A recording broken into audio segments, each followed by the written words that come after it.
Yeah. 6 reasons, Yep. why Klint Kubiak is here. The first and foremost is experience. Experience matters. Experience as a play caller at this level mattered. And I don't know if that was the ultimate differentiator. I don't know if Hank Fraley was coming here anyway, or if he was leveraging Seattle and wanted to be a Lion the whole time and get a pay raise and a new title. But putting an experienced play caller, somebody that has been there and done it, been in the fire, has gained experience both in Minnesota, short little turn in Denver, obviously last year in New Orleans, which was a disaster, having to play 3 quarterbacks, pretty disastrous year before in Denver because of the situation there with Hackett. It didn't even last a season. And in Minnesota, pretty productive, obviously with Kirk Cousins and a rookie Jefferson that just had a breakout year. So having that experience and time on task mattered. So that's number one. Number two is he understands how to use all of his personnel.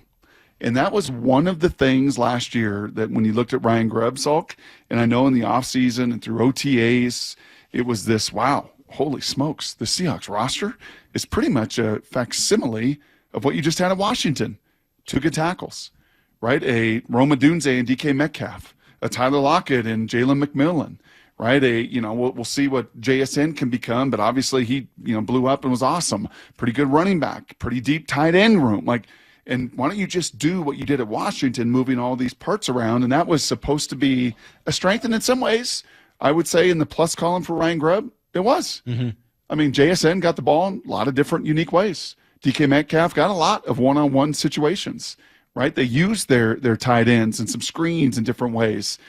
So I would say if you were to give a positive for Ryan Grubb, I thought he did a pretty good job of that. That also is a carryover of this guy. Use your personnel. So Minnesota, you had 3 receivers. Yep, you were in 11 quite a bit.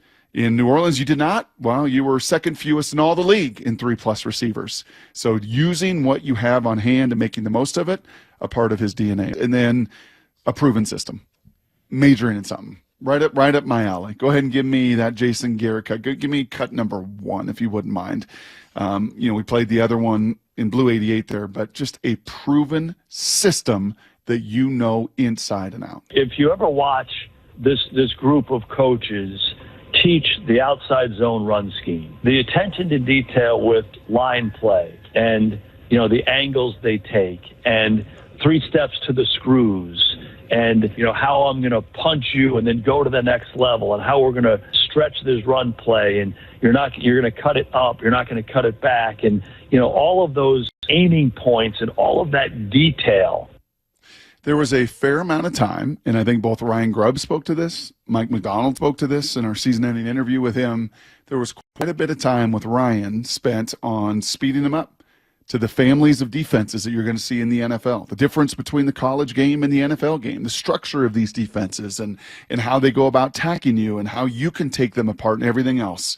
And Ryan had his system. Again, he had a proven collegiate system that was very, very productive. And, boy, they were productive throwing the ball last year for over 4,000 yards and 70%. This is a proven system to take apart defenses in the NFL. This is what Mike McDonald wanted. From his perspective, as a defensive coordinator, and I said what I was excited about this for Mike was he was going to look at it through those defensive optics of what is the most difficult thing for me to defend. What keeps me up late at night? What keeps me grinding through the week and preparing for a system and a proven system? It's this system. It's the Rams, right? It's Shanahan. It is all of the things that come off of it, all of the details that play into it. Not too different, Salky, than that Seahawk defensive system in 12, 13, 14, where, boy, it sure looks simple. They play cover 1 and cover 3. That's what they do. They just play single high. Yeah, what does that mean? I don't know. It's single high. Yeah, I know it's single high. Is it man or is it cover 3? And how does that offense know what's coming at them? And then how do they every single week, tweak little things within the details of it to try to, win that matchup? It's a proven system, and that was a very important component for Mike McDonald. This is a lifer in the business. I think his dad equally an egoless guy. I was thinking back to 2020, Salk. I actually did a couple Minnesota games. Mike Zimmer was the head coach and Gary Kubiak was coordinator. And Zimmer was not an easy man to coach for and went through a lot of coordinators and blew up some guys. And Gary Kubiak is in that same world, man. It's not about Gary Kubiak. He makes it about others. And that is why, from a personality standpoint, it was a fit. I don't think that Grubb, at the end of the day, was a great personality fit with Mike Macdonald. That is not to say that Ryan Grubb is a, ego and power and no, none of that. But just from a personality fit, this was the right personality to fit with Mike Macdonald, and egoless, a big, big part of it. And this is also something I heard, that this was the best option for Geno Smith. So if you're thinking, well, Pete's going to pry him away, well, it's time to move on from him, well, time to trade him, that is not the vibe, and that is not the sense that I've gotten around that building. Yeah, I'm not surprised by that. And in fact, that, if you're going to bring out the best of Geno, if you're going to calm down the turnovers, if you're going to calm down the protection, if you're going to get him into a phase where he is at his best in some of that play action game and creating some space for him and letting him move and create, he's still capable of doing that. Still athletic guy. And showed that this last season, where those rushing yards, ramped up a little bit, and he had some games where his legs were hugely critical, and he's capable of doing that. And this, from a scheme standpoint, is the best option for Geno Smith. So personality fits. It's a great option for Geno. And then, the really, really big key that has been missing for a long, long, long time, ever since, we have started, is just the developmental piece on your offensive line. That, how can we grow our offensive line? And where are some of the places that have done it the best? And Green Bay is probably, right near the top of the list of taking their own homegrown talent, second, third, fourth, fifth, for whatever they are.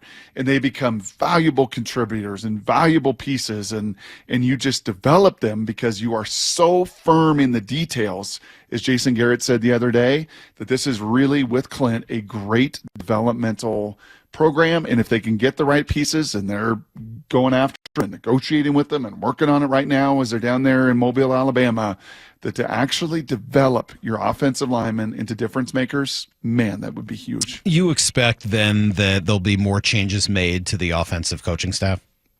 Yes. Yeah. Yep. And kind of like he did in New Orleans, and bringing some familiar names and pieces. And will there be some that are kept on this staff? More than likely. But are they aggressively kind of pursuing other options? And is Klint Kubiak a part of that? Yes.